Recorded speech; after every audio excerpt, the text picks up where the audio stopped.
నమస్కారం, welcome to Suman TV. నేను గీతాంజలి.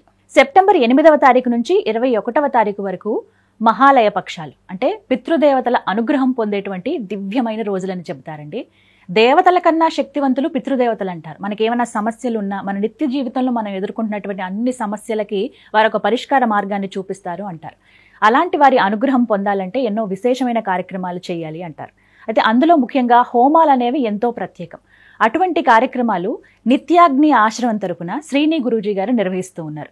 శ్రీని గురూజీ గారి గురించి చాలా మందికి తెలిసే ఉంటుందండి. గతంలో నిత్యాగ్ని ఆశ్రమం తరపున మనం వారాహి హోమం కూడా నిర్వహించాము. ఎంత సక్సెస్ అయిందో, అమ్మవారి అనుగ్రహం ఎంతగా పొందామో అందరికీ తెలుసు. కేవలం ఇవే కాదు, ప్రతి ఏడు కూడా విశేషంగా కార్యక్రమాలు చేస్తూ ఉంటారు. మరి ఈ పితృపక్షాల్లో వారు చేస్తున్నటువంటి కార్యక్రమాలు ఏమిటి, ఎక్కడ చేస్తూ ఉన్నారు, ఎవరెవరు ఆ కార్యక్రమంలో పాల్గొనొచ్చు, వీటన్నిటి వివరాలు ఇప్పుడు గురుగారి మాటల్లో విని తెలుసుకుందాం. మనతో పాటు ఉన్నారు నిత్యాగ్ని ఆశ్రమ నిర్వాహకులు శ్రీని గురూజీ గారు. వారితో మాట్లాడదాం. గురుగారు నమస్కారం అండి. శ్రీ గురుచరణ కమలభ్య. గురుగారు, దేవతల కన్నా శక్తివంతులైనటువంటి పితృదేవతలు సత్వరమే అనుగ్రహాన్ని ప్రసాదించి వరాలను అందించే పితృదేవతల అనుగ్రహం ఎలా పొందాలండి? అసలు వారిని ప్రసన్నం చేసుకునే విధానాలు ఏవేవి ఉన్నాయో తెలియచేస్తారా? వారికి తిలా తర్పణం చేయాలమ్మా, లేదంటే పిండ ప్రదానాలు చేయాలి. ఇవి కుదరకపోతే అంతకన్నా శక్తివైనటువంటి తిలా హోమాన్ని ఆచరించాలి. తిలా హోమం ఆచరించాలి. లేదు వారి పేరు మీద అన్నదానాలు కూడా చేయొచ్చు. లేదు ఏదైనా రజత దానమో, సువర్ణ దానమో, భూదానమో కూడా చేయొచ్చు అన్నమాట. శక్తి కొలది చేయొచ్చు. తర్పణం గురించి మాట్లాడితేనండి, ఇది ఎవరైనా చేయొచ్చా? తర్పణం చేయొచ్చమ్మా. ఇప్పుడు మనం పూజారిని పిలిపించుకొని మనం వారి ద్వారా తర్పణాదులు ఆచరించవచ్చు. కాకపోతే పితృపక్షాల టైంలో మనకి ఆ అవకాశం దొరకదు. ఎందుకంటే ఒక గ్రామంలో ఒక 4-5 ఈ కర్మలు చేయగలిగినటువంటి పూజారులు ఉంటారు, కానీ గ్రామం మొత్తం చేయించుకోవాలి కదా. కాబట్టి అప్పుడు ఇబ్బంది కలుగుతుంది అన్నమాట. సొంతగా నేర్చుకోవటం ఉత్తమం. లేని పక్షంలో ఇంకా వేరే మార్గాలను కుదరదు. సొంతంగా అది లేకే కదా అసలు ఇన్ని రోజులు చెయ్యని వాళ్ళు కూడా ఉంటారు. ఇప్పుడు ఖచ్చితంగా ఈ 15 రోజుల్లో చేస్తే మంచిదని అంటున్నారు. అవునండి. మరి ఇవే మార్గాలు అంటున్నారు. అన్నిటికన్నా శ్రేష్టం తిలాహోమం అని చెప్తున్నారు. కాబట్టి ఎలా, ఎక్కడ చేస్తే శ్రేష్టం, ఈ ప్రాంతాల బట్టి కూడా ఉంటుందా? ఇవి వివరించండి. సహజంగా క్షేత్రాల్లో చేసేటువంటి తిలాహోమం బాగా విశేషమైనటువంటి ఫలితాన్ని ఇస్తుందన్నమాట. కాశీ లాంటి క్షేత్రంలోనూ, రామేశ్వరం లాంటి క్షేత్రంలోనూ, ఇటువంటి క్షేత్రాల్లో చేస్తే విశేషమైనటువంటి ప్రతిఫలం ఉంటుందనేది పెద్దలు చెప్తూ ఉంటారు. అలాగే గురుగారు, నిత్యాగ్ని ఆశ్రమం తరపున ప్రతి ఏడు కూడా పితృపక్షాలు అనేవి చాలా ఘనంగా నిర్వహిస్తూ ఉంటారు. ఏదో విశేషమైన కార్యక్రమాలు అవి చేయటం. మరి ఈ సంవత్సరం ఈ 8వ తారీఖు సెప్టెంబర్ 8 నుంచి 21 వరకు ఈ పితృపక్షాల్లో ఏం చేయబోతున్నారు? సహజంగా రెగ్యులర్గా జరిగేటువంటి అరుణాచలంలో నిత్యాగ్ని ద్వారా జరిగేటువంటి అన్నదానం జరుగుతుందమ్మా. అది పితృదేవతలకు ప్రత్యేకించి వారి జ్ఞాపకార్థం జరుగుతుందన్నమాట ఆ 15 రోజులు. అదేవిధంగా సాధువులకి వస్త్రదానం కానీ, బండారా అంటే వారికి దక్షిణ ఇవ్వటం కానీ అదంతా జరుగుతుంది అరుణాచలంలో. అలా కాకుండా ఈ సంవత్సరం ప్రత్యేకించి కాశీలో గంగ ఒడ్డున 15 రోజుల పాటు పితృదేవతల ప్రీతి కోసం, వారిని తృప్తిపరచడం కోసం మనం తిలాహోమాన్ని నిర్వహించాలనుకుంటున్నాం అన్నమాట. 15 డేస్ అక్కడే. పవిత్రమైన గంగా నది ఉంటుంది. ఆ ప్రాంతమే ఎంతో విశేషం అండి. 15 రోజుల పాటు అంటే ఎవరైనా రావచ్చా? ఎలా అండి అసలు ఇది? ఎవరైనా. మనం గతంలో మనం చేసేటువంటి ప్రోగ్రామ్స్ ఉన్నాయి కదమ్మా. గతంలో మనం వారాహి హోమం చేసాం, అంతకుముందు శివరాత్రికి చేసాం. అలా చేసేటువంటి ప్రోగ్రామ్స్ లాగానే మన వెబ్సైట్ ద్వారా వారి యొక్క గోత్రనామాలు, పితృదేవతలకు సంబంధించిన వివరాలు అన్నీ ఇస్తే వారి గోత్రనామాలు చదివి అక్కడ కాశీ పండితుల ద్వారా కాశీ క్షేత్రంలో ప్రతినిత్యం యజ్ఞం జరుగుతుంది అనమాట. ఇప్పుడు పితృదేవతలు అనగానే చాలా మంది పేర్లు వస్తాయి కదండి. ఇప్పుడు తండ్రి తరపు నుంచి, అలాగే తల్లి తరపు నుంచి సుమారుగా ఒక 10-15 మంది పేర్లైనా ఉంటాయి. మరి వీరందరి పేర్లు చెప్పొచ్చా? తప్పకుండా చెప్పాలి. వారికి ఉన్నటువంటి పేర్లన్నీ ఇవ్వాలన్నమాట. ఆ పేర్లన్నీ చదివి ఈ 15 రోజులకి సంకల్పం చేస్తారు. ఈ 15 రోజులు జరిగేటువంటి తిలాహోమానికి వారు సంకల్పం చేసి ఆ పితృహోమం అమావాస్య వరకు జరుగుతుందన్నమాట. పితృపక్షాలు 15 డేస్ జరుగుతుంది. గురుగారు, మరి కాశీ లాంటి పవిత్రమైన క్షేత్రంలో గంగానది ఒడ్డునే ఈ కార్యక్రమం నిర్వహిస్తున్నా ఉన్నారు. 15 రోజులు ఉంటుందని చెప్పారు కదండి. తిలాహోమంతో పాటుగా ఇంకా ఏవైనా కార్యక్రమాలు చేస్తారా పితృదేవతల కొరకు? తిలాహోమంతో పాటుగా ద్వాదశి రోజున అక్కడ ఉండేటువంటి సాధువులకి, వేద విద్యార్థులకి, వేద పండితులకి అన్నదానం, వస్త్రదానం, దక్షిణ సమర్పణ ఉంటుందమ్మా. ఏదో ఒక రోజు చేస్తారు, ద్వాదశి రోజు. ద్వాదశి ఆ రోజు. వాస్తవానికి చెప్పాలంటే అన్ని రోజులు విశేషమే కదండి. అవునండి. ఎవరైనా నమోదు చేయించుకోవాలి అని అనుకుంటే వెబ్సైట్ ద్వారానే? అవునండి, మన వెబ్సైట్ ద్వారా nityagni.com వెబ్సైట్ ద్వారా నమోదు చేసుకోవచ్చు. ఒకవేళ అది కష్టమైతే కనుక నెంబర్ ఏదన్నా ఇద్దామా, మనం ఇంకా సులువుగా ఉంటుంది? తప్పకుండా అండి, నెంబర్ ద్వారా. ఎందుకంటే గతంలో జరిగినటువంటి వారాహి హోమం చాలా మంది ఒకవేళ తెలియని వాళ్ళు కూడా నెంబర్కి ఒకసారి కాల్ చేసి వివరాలు అవి కనుక్కున్నారు. చాలా విశేషంగా జరిగింది, అందరికీ తెలిసిందే అమ్మవారి అనుగ్రహం అది.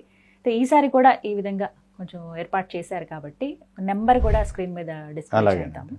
లేదంటే nityagni.com ఈ వెబ్సైట్లో ఫామ్ లాగా ఏమన్నా ఉంటుందా అండి, వారి పేర్లన్నీ రాయటానికి? మనకి ఫామ్ లాగా ఉంటుందమ్మా. అది పితృదేవతలు ఎవరైతే గతించి ఉన్నారో వారి పేర్లన్నీ రాయొచ్చు అనమాట. దాంట్లో ఆ పేర్లన్నీ చదివి తిలాహోమానికి సంకల్పం తీసుకుంటారు. ఇప్పుడు ప్రతి ఒక్కరి పేర్లు కూడా అక్కడ చదువుతారు హోమం చేసేటప్పుడు. తిలాహోమం అంటే ఏంటి గురువు గారు? తిలలతోటి చేసేటువంటి హోమం. తిల అంటే నువ్వులు కదా, నల్ల నువ్వులతోటి చేసేటువంటి హోమం. పితృదేవతలకు ప్రీతికరమైనటువంటి పదార్థం అది. ప్రతిరోజు అంటే ఈ 15 రోజుల పాటు ఉంటుంది. ముందుగా ఆ రోజుకి ముందుగా అయితే ఎవరెవరు చేస్తారో ఆ 15 రోజులకి ఒకేసారి సంకల్పం తీసుకుంటారు. అదేవిధంగా అన్నదానానికి వేద విద్యార్థులు, వేద పండితులు, సాధువులకి వస్త్రదానానికి, భోజనానికి, దక్షిణ కూడా సంకల్పం తీసుకుంటారు. లేదు ఈ మధ్యలో ఎవరైనా జాయిన్ అవ్వాలి అని అనుకుంటే వారికి ఆ రోజు స్పెసిఫిక్ గా తీసుకుంటారు. ఎందుకంటే కొంతమంది తిథి తెలిసి ఉంటుంది. ఉదాహరణకి షష్ఠి ఆ రోజునైతే గనక ఆ రోజునే ఇలా చేయండి అని కొంతమంది అడుగుతూ ఉంటారు. ఎటు తిరిగి ముందుగా చేసుకునే వాళ్ళకి ఆ 15 రోజులు కవర్ అయిపోతాయి. అలా కాకుండా ఎవరన్నా మర్చిపోయి మధ్యలో చూసిన వాళ్ళు ఎవరన్నా ఉంటే ఎప్పుడైతే వారు ఎన్రోల్ చేసుకుంటారో ఆ రోజు నుంచి కంటిన్యూ అవుతుంది. మరి అంటే ఇన్ని రోజులు అంటున్నారు కదా గురుగారు, రుసుము ఎంత ఉంటుంది, వీటికి ఎక్కువ అవుతుందా అని చాలా మంది అడుగుతుంటారు. ఎందుకంటే ఖచ్చితంగా ఖర్చే కదా, అందులో అక్కడ అంత దూరం ఆ ప్రదేశంలో అంటే గనక. ఇది ఖచ్చితంగా నిత్యాగ్ని ఏది చేసినా కానీ మన సనాతన ధర్మంలో అందరి దేవతల్ని స్మరించుకోవాలి, మన పండగల్ని సెలబ్రేట్ చేసుకోవాలి. అదేవిధంగా పితృదేవతలను అందరూ స్మరించాలి. ఇప్పటి వరకు మనం పితృదేవతల యొక్క గొప్పతనం గురించి తెలుసుకున్నాం కదా. పితృదేవతలను ఎవ్వరూ విస్మరించకూడదనే ఉద్దేశంతో మేము సంకల్పించినటువంటి విధానం ఇది. ప్రత్యేకించి చాలా అందుబాటులో ఉంటుందమ్మా. నాకు తెలిసి మేము అనుకున్న ఆలోచన ప్రకారం అయితే రోజుకు 100 రూపాయలు కూడా ఉండదని అనుకుంటున్నాను నేను. ఈ 15 రోజుల పాటు చూస్తుంటే అందరికీ అందుబాటు ధరలోనే. ఏదైనా చిన్న పని మీద బయటికి వెళ్ళినా వేటికని వెళ్ళినా అయ్యేంత ఖర్చు కూడా అవ్వదు సుమారుగా. అందరికీ అందుబాటులోనే ఉంటుంది. 15 రోజులు జరిపించడం అనేది విశేషం అండి. ఎందుకంటే కొంతమందికి తిథులు తెలియదు, ఎప్పుడు వారు గతించారో ఆ తిథి తెలియకుండా ఉంటారు. అలాంటి వాళ్ళు కూడా. అవునండి, ఈ 15 రోజుల పాటు పితృదేవతలు భూలోకంలో ఉంటారు. మనం వారి పేరు మీద ఏది చేసినా, ఏ కర్మ చేసినా కానీ వారు తృప్తి చెందుతారు. అదేవిధంగా మనల్ని ఆశీర్వదిస్తారనమాట. గురుగారు, ఎవరైతే ఇలా పితృదేవతలు జరిగేటువంటి ఈ తిలా హోమానికి వారు దక్షిణ సమర్పిస్తారో వారు ప్రత్యేకంగా ఏమైనా నియమాలు పాటించాలా? వీరు ఉన్న ప్రదేశంలో పేరు మీద తిలా హోమం జరుగుతూ ఉంటుంది, ఆ సమయంలో వీళ్ళు ఈ 15 రోజుల పాటు పాటించాల్సిన నియమాలు ఏమైనా ఉన్నాయా? వారి పితృదేవతలను స్మరించుకోవాలమ్మా. వీలైతే మనం ఇచ్చేటువంటి లైవ్ని చూడొచ్చు. లేదు పితృదేవతలకు సంబంధించినటువంటి ఒక మంత్రం స్మరించుకోవచ్చు, జపంలాగా చేసుకోవచ్చు. లేదు బ్రహ్మకృత పితృ ప్రణామ స్తవనం అని ఒకటి ఉంటుంది అనమాట. అది చాలా సులభంగా ఉంటుంది. అది చక్కగా నేర్చుకోవచ్చు, చదువుకోవచ్చు. ప్రతిరోజు చాలా సులువుగా ఉంటుంది. చక్కగా రోజుకి అట్లీస్ట్ ఒక 3 సార్లు 4 సార్లు అన్నా కానీ మనం చదువుకోవచ్చు అనమాట. స్వయంగా చేయలేకపోతాం, చూస్తున్నాం కాబట్టి వారి పేరు మీద అక్కడ కాశీలో జరుగుతూ ఉంటుంది. రోజులో ఎప్పుడైనా ఒక 3 సార్లు స్మరించుకోవాలి. మరి అది వివరిస్తారా అండి మీ ద్వారా? తప్పకుండా. నమః పిత్రే జన్మదాత్రే సర్వదేవమయాయ చ సుఖదాయ ప్రసన్నాయ సుప్రీతాయ మహాత్మనే సర్వయజ్ఞస్వరూపాయ స్వర్గాయ పరమేష్ఠినే సర్వతీర్థావలోకాయ కరుణాసాగరాయ చ నమః సదాసుతోషాయ శివరూపాయ తే నమః సదాపరాధక్షమిణే సుఖాయ సుఖదాయ చ దుర్లభం మానుషమిదం ఏన లబ్ధం మయా వపుః సంభావనీయం ధర్మార్థే తస్మై పిత్రే నమో నమః తీర్థస్నాన తపోహోమ జపాదీన్ యస్య దర్శనం మహాగురోశ్చ గురవే తస్మై పిత్రే నమో నమః. యస్య ప్రణామస్తవనాత్ కోటిస్యః పితృతర్పణం అశ్వమేధశతైస్తుల్యం తస్మై పిత్రే నమో నమః. ఈ విధంగా ఈ స్తవనాన్ని చక్కగా రోజుకి 2-3 సార్లు మీరు పఠించినా కూడా అది ఎంతో గొప్ప ఫలితాన్ని ఇస్తుంది. చక్కగా ఇప్పుడు గురువుగారు చెప్పింది ఒకసారి 2-3 సార్లు వింటే మనకి ఎలా పలకాలో కూడా అర్థమవుతుందండి. మీకు టెక్స్ట్ కూడా ఇచ్చారు కదా స్క్రీన్ పైన, అవి మీరు సేవ్ చేసుకుని స్క్రీన్ షాట్ తీసుకుని పెట్టుకుంటే కనుక మీరు చక్కగా లేదంటే గూగుల్లో ఒకసారి సెర్చ్ చేస్తే మీరు ఈ పేరు మీద మీకు డీటెయిల్డ్గా వస్తాయి, అక్షర దోషం ఏం లేకుండా. గురువుగారు ఏ విధంగా అయితే ఉచ్చరించారో అది విని మనందరం కూడా ఈ 15 రోజులు, ఈ పక్షం రోజులు ఏవైతే ఉన్నాయో ఈ 15 రోజుల్లో మన పితృదేవతల్ని ఈ విధంగా స్మరించుకున్నాం. ఇది కొంచెం పెద్దగా ఉందండి, మేము ఇంత చదవలేము అనుకున్న వాళ్ళు సులువుగా ఇంకా ఏదన్నా ఒక చిన్న మంత్రం లాగా ఏమన్నా ఉంటాయండి? సులువుగా ఉండేటువంటి ఒక మంత్రం ఉందమ్మా, చెప్తాను నేను మీకు. నమో దేవతాభ్య పితృభ్యశ్చ నమ యోగిభ్య ఏవచ నమ స్వదాయై స్వాహాయై నిత్యమేవ నమో నమః. ఈ విధంగా ఈ మంత్రాన్ని మీరు రెగ్యులర్గా జపం చేయొచ్చు. ఈ 15 రోజులు విడి రోజుల్లో కూడా అన్ని రోజులు చేయొచ్చు. 15 రోజులు ఖచ్చితంగా చేయండి. సర్వస్థల్లో స్మరించుకోవచ్చు. దేవుణ్ణి ఎలా అయితే స్మరించుకుంటామో అలాగే అంతే కదమ్మా, పితృదేవతలు కదా, ఖచ్చితంగా స్మరించుకోవాలి. గురుగారు, కొంతమంది ప్రయాణాల్లో ఉంటారు, అంటే ముఖ్యంగా ఈ పక్షం రోజుల గురించి మాట్లాడుకుంటే సెప్టెంబర్ 8వ తారీఖు నుంచి 21 మనకి మహాలయ పక్షాలు. ఈ పక్షం రోజుల్లో ఇవి స్మరించుకోమని చెప్తున్నారు, ఈ మంత్రం కానీ ఈ స్థవనం కానీ ఏదైనా సరే. ఒకవేళ వాళ్ళు ప్రయాణాల్లో ఉన్నా లేకపోతే ఏదైనా ఆఫీస్ వర్క్లో ఉన్నా ఏదైనా బిజీగా ఉన్నా కూడా కొంత సమయం దొరికితే అప్పుడు చేసుకున్నా పర్వాలేదా అండి ఈ జపం లాగా ఏదైనా? ఎక్కడున్నా కానీ శ్రద్ధతోటి మనసు పెట్టి భక్తితోటి వారిని స్మరించుకుంటే మంచిదే. ఈ 3 లేకుండా చేయకూడదు, ముఖ్యం. ఖాళీగా ఉన్నా కూడా భక్తి, శ్రద్ధ, మనసు పెట్టాలి దేనికైనా. విన్నారు కదండి, నిత్యాగ్ని ఆశ్రమం తరపున కాశీలో సెప్టెంబర్ 8వ తారీఖు నుంచి ప్రారంభిస్తాయంటే భాద్రపద పౌర్ణమి అయిన తర్వాత వచ్చేటువంటి పాడ్యం ఏదైతే ఉందో అప్పటి నుంచి 21వ తారీఖు మహాలయ అమావాస్య, ఈ పక్షం రోజులు ఏవైతే ఉన్నాయో ఇవన్నీ కూడా పితృదేవతలు భూమి మీదకి వచ్చి ఉండేటువంటి సమయం అని చెప్తారు. వారి అనుగ్రహం పొందాలంటే మనం చేసేటువంటి దివ్యమైన కార్యక్రమాలు అవి ఎంతో విశేషంగా ఉండాలి.